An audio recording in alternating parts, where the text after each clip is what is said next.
네. 특히나 결혼 생활 그리고 사회생활, 직장 생활을 하면서 온유하기란 정말 쉽지 않은데 어떻게 하면은 온유한 삶을 살 수 있는지 그것도 궁금하고요.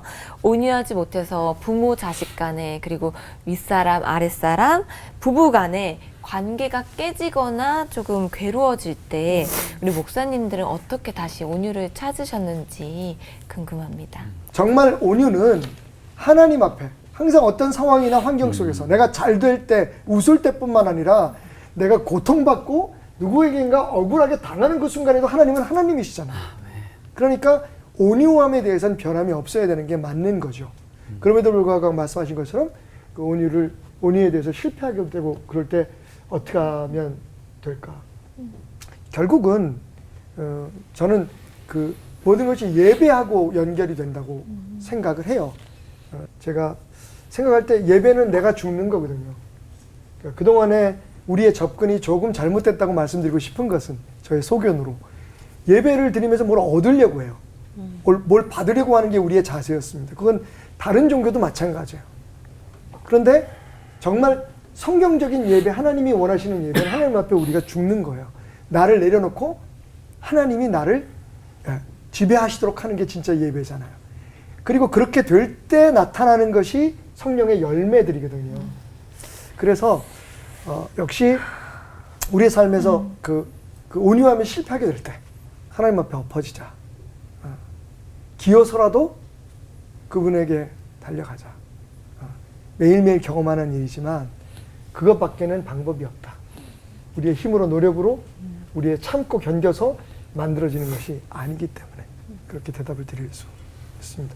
우리가 온유함에 실패하는 아주 중요한 대상들은 주로 가까운 사람들이라고 그러죠. 예를 들어 가족 관계라든지 또 직장의 동료, 그 다음에 특히 온유함이 깨어지는 게 아이러니컬하게도 교회 안에서입니다.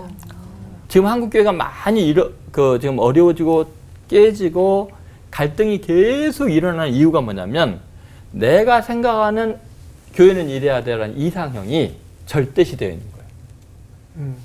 그것을 그 교회보다도 성도보다도 더 사랑하는 거예요. 그것은 대단히 교만하고 포악하고 거의 공격적인 성격으로 바뀔 수밖에 없어요. 왜냐하면 나는 이래야 된다고 생각하는데 왜 니네는 안 그러냐. 근데 하나님은 되게 현실적인 분이세요.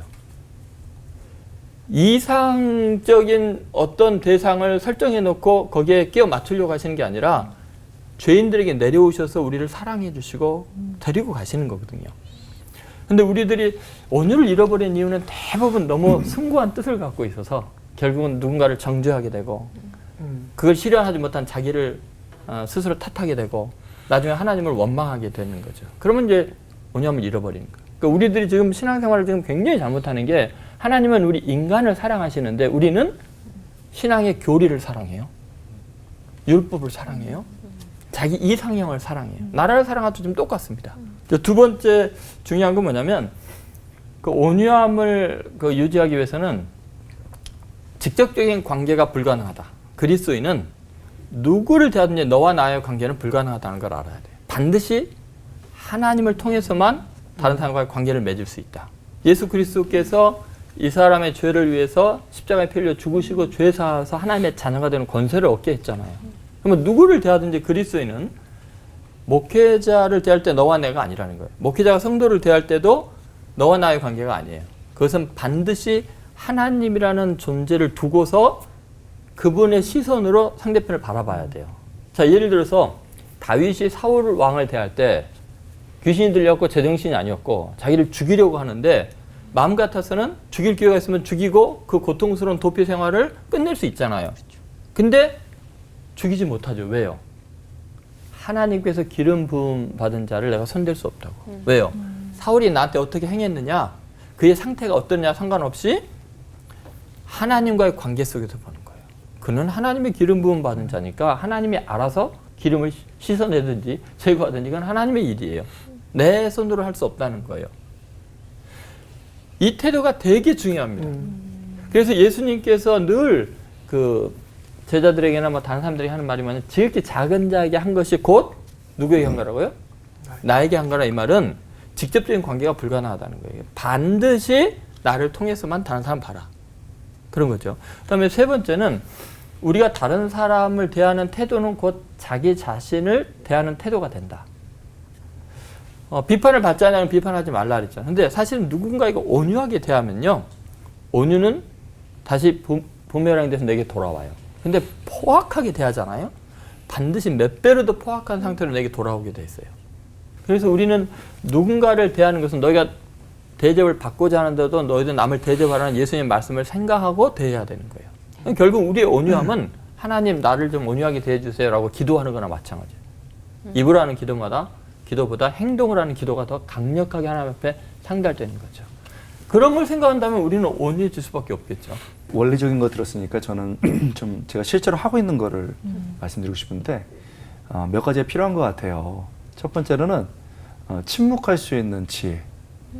뭔가 이렇게 반응이 딱 왔어, 공격이 오면은 성경적으로도 그렇고 또 예수님의 모습도 그렇고 일단은 좀 침묵할 수 있는 지혜가 필요한 것 같아요. 그것만 해도 상당히 많은 싸움이나 이런 것들을 막을 수 있고 온유해 줄 수 있거든요. 두 번째로는 쏟아낼 수 있는 정직함이 있었으면 좋겠어요. 시편에 보면은 나쁜 놈 이런 막 이래가지고 막 그 쏟아내요. 근데 그게 되게 중요하더라고요. 참으니까 병이 되고 참으니까 맨 처음에 온유했다가 더 터져가지고 저놈 더 무서운 놈이라 이런 얘기 하더라고요. 제가 좀 그런 타입이에요.